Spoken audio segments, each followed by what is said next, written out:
More calls this evening for the Commissioner of the Independent Commission of Investigations, Indecom, to step aside. Earlier this week, the Police Federation said Indecom boss Terence Williams should resign. This evening, the Special Constabulary Force Association is adding its voice to that call.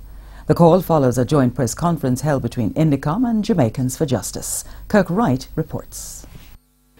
Chairman of the Special Constabulary Force Association, St. George Jackson, says he's speaking out now because of what he says is the tendency by Indecom to knock heads with Jamaicans for Justice on issues relating to the police. Truth is, JFJ continued to be speaking negatively about police operations.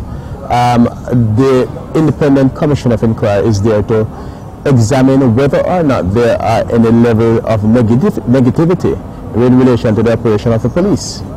When they join together, I believe that the integrity of Indecom investigation is compromised.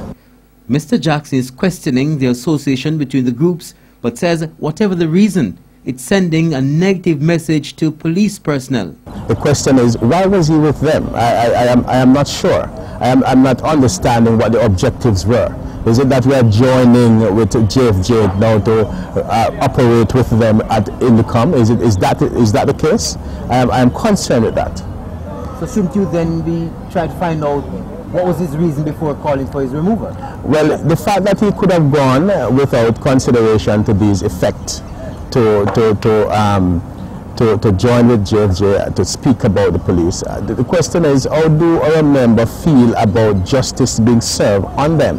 And that is primarily our concern, because we believe a principle is breached, and we act when there is a breach of principle under our laws, the constitution of our association, and we say, indeed, here is a principle being breached.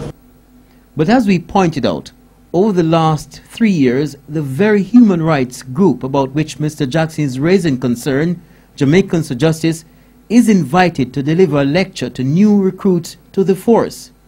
Is that association bad for the force? I don't think that it is negative. I think they come to tell what they are about, and that must be known. And if it's a classroom engagement that will tell us that, then I have no problem with it.